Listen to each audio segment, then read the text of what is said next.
মুর্শিদাবাদের ফারাক্কা রিক্রিয়েশন নেতাজি ময়দানে আজ নেতাজি সুভাষচন্দ্র বসুর জন্মবার্ষিকী উপলক্ষে বিশেষ অনুষ্ঠান আয়োজিত হয়। রিক্রিয়েশন সেন্টারের এই অনুষ্ঠানে নেতাজিকে স্মরণ করা হয় সঙ্গীতের মাধ্যমে। স্থানীয় শিল্পী থেকে শুরু করে স্কুলের ছাত্রছাত্রীরাই সাংস্কৃতিক পরিবেশনায় অংশগ্রহণ করেন। নেতাজির প্রতি শ্রদ্ধা জানাতে দর্শকদের ভিড় ছিল চোখে পড়ার মতো।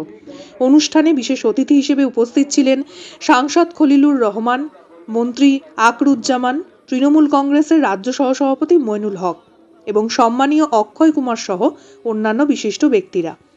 উপস্থিত ছিলেন বিশিষ্ট আইনজীবী রবিউল ইসলাম, বাসির শেখ, ব্যারেজ প্রজেক্টের ইঞ্জিনিয়ার এবং দলের অন্যান্য কর্মকর্তারা। অনুষ্ঠানের শুরুতে রাষ্ট্রসঙ্গীত পরিবেশিত হয়।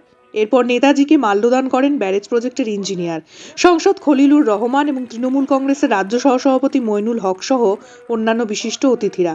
একের পর এক কর্মকর্তারা নেতাজিকে শ্রদ্ধার সঙ্গে স্মরণ করেন এবং তার প্রতি সম্মান প্রদর্শন করেন। এদিনের এই আয়োজন সকলের মনে গভীর শ্রদ্ধা ও আবেগের সঞ্চার করেছে। ফারাক্কা থেকে মনোজিৎ ঘোষের রিপোর্ট, নিউজ 15 বাংলা। যে সমস্ত আধিকারিকরা এসছেন তাদেরকে দয়া করে সহযোগিতা করবেন।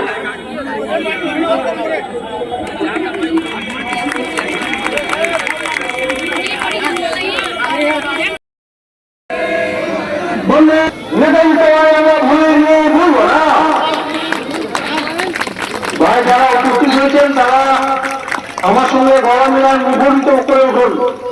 আজকে যে স্বাধীন ভারতে আমরা বসবাস করছি, সাংসদ জঙ্গিপুর উপস্থিত জনতার কাছে আমাদের আহ্বান থাকবে যে নেতাজি সুভাষ আমাদের রাজ্যে আমরা স্বাধীনতা পেয়েছি, মুক্তিকামী মানুষের কাছে প্রতিষ্ঠিত নেতাজি সুভাষ, স্বাধীনতার মুক্তি সূর্য নেতাজি সুভাষ। নেতাজি সুভাষ নেতাজি সুভাষ তাই আমরা ভুলে নিয়ে ভুলবো না। নেতাজি সুভাষ নেতাজি সুভাষ আমরা ভুলে নিয়ে। ভাই এতগুলো ছেলে পেলে আছে, কেউ কোনোরকম নেতাজি সুভাষ নেতাজি সময় আমরা ভুলে নিয়ে ভুলবো না। মাল্যদান করছেন মইনুল হক মহাশয়। এরপরে উপস্থিত থাকবেন প্রিন্সিপাল ফারাক্কা উচ্চ মাধ্যমিক বিদ্যালয় শ্রী মনোজ কুমার পানি মহাশয়।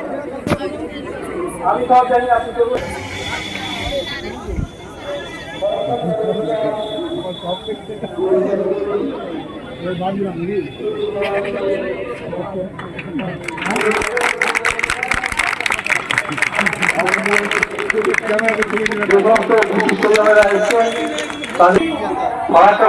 সমস্ত আধিকারিকরা এসছেন তাদেরকে দয়া করে সহযোগিতা করবেন।